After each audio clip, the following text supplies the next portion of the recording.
കല്യാണം ഇനി വേറെ level. Basid wedding mall, Basid arcade, Poongottukulam, Tirur. Thriprangode ഗ്രാമപഞ്ചായത്ത് സെക്രട്ടറിയുടെ യാത്രയയപ്പ് ചടങ്ങ് നടത്താൻ നിശ്ചയിച്ച സ്ഥലത്തേക്ക് കോൺഗ്രസ് പ്രവർത്തകരുടെ പ്രതിഷേധം മുൻകൂട്ടി അറിഞ്ഞതോടെ യാത്രയയപ്പ് ചടങ്ങ് മറ്റൊരു സ്ഥലത്തേക്ക് മാറ്റി.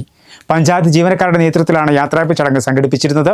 മുൻ ഭരണസമിതിയുടെ കാലത്ത് UDF-ലെ വനിതാ അംഗങ്ങൾ ഉൾപ്പെടെയുള്ളവരെ കള്ളക്കേസുകളിൽ കുടുക്കിയെന്ന് ആരോപിച്ചായിരുന്നു പ്രതിഷേധം.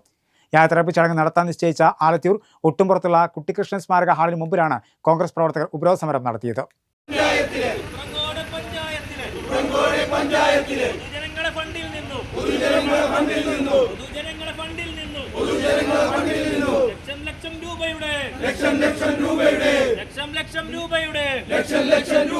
തൃപ്രങ്കോട് ഗ്രാമപഞ്ചായത്ത് സെക്രട്ടറിയുടെ യാത്രയയപ്പ് ചടങ്ങ് നടത്താൻ നിശ്ചയിച്ച ആലത്തിയൂർ ഒട്ടുംപുറത്തുള്ള കുട്ടിക്കൃഷ്ണൻ സ്മാരക ഹാളിന് മുമ്പിലാണ് കോൺഗ്രസ് പ്രവർത്തകർ ഉപരോധ സമരം നടത്തിയത്. രാവിലെ 9:30ഓടെയാണ് കോൺഗ്രസ് പ്രവർത്തകർ എത്തിയത്. മുൻ ഭരണസമിതിയുടെ കാലത്ത് പഞ്ചായത്തിലെ UDF നേതാക്കളെയും വനിതാ മെമ്പർമാരെയും കള്ളക്കേസുകൾ നൽകി ദ്രോഹിക്കുകയും UDF നേതാക്കൾക്കെതിരെ നിരവധി കേസുകൾ നൽകുകയും ചെയ്യാൻ നേതൃത്വം നൽകിയത് സെക്രട്ടറിയാണെന്ന് ആരോപിച്ചായിരുന്നു ഉപരോധ സമരം നടത്തിയത്. സെക്രട്ടറിയെ ഹാളിലേക്ക് കയറ്റാൻ അനുവദിക്കില്ലെന്ന് പറഞ്ഞാണ് പ്രവർത്തകർ നിലയുറപ്പിച്ചത്. എന്നാൽ പ്രതിഷേധം മുൻകൂട്ടി അറിഞ്ഞതോടെ സെക്രട്ടറിയുടെ യാത്രയയപ്പ് ചടങ്ങ് മറ്റൊരു സ്ഥലത്തേക്ക് മാറ്റിവെക്കുകയായിരുന്നു. പ്രതിഷേധ സംഗമം മണ്ഡലം കോൺഗ്രസ് പ്രസിഡന്റ് ചെമ്മൽ അഷ്റഫ് ഉദ്ഘാടനം ചെയ്തു. Mangalam block secretary KV Basheer അധ്യക്ഷനായിരുന്നു. Block vice president Monitty Porissery, youth Congress നിയോജക മണ്ഡലം പ്രസിഡന്റ് വൈശാഖ്, തൃപ്രങ്കോട് മണ്ഡലം സെക്രട്ടറി മാനു ആനപ്പടി, യാസിർ ആലത്തിയൂർ തുടങ്ങിയവർ സംസാരിച്ചു. രാധാകൃഷ്ണൻ C, മനോജ്, റിഷാദ് ആനപ്പടി, സുനിൽ, ദുൽകിഫിലി, അഫ്സൽ, കബീർ, മുത്തു, ചമ്രോട്ടം, വിജീഷ്, ഷംനാദ്, കബീർ, ഷബീർ, ഷോജിത്ത്, താജു, നിഷാദ്, ഫെബിൻ തുടങ്ങിയവർ നേതൃത്വം നൽകി.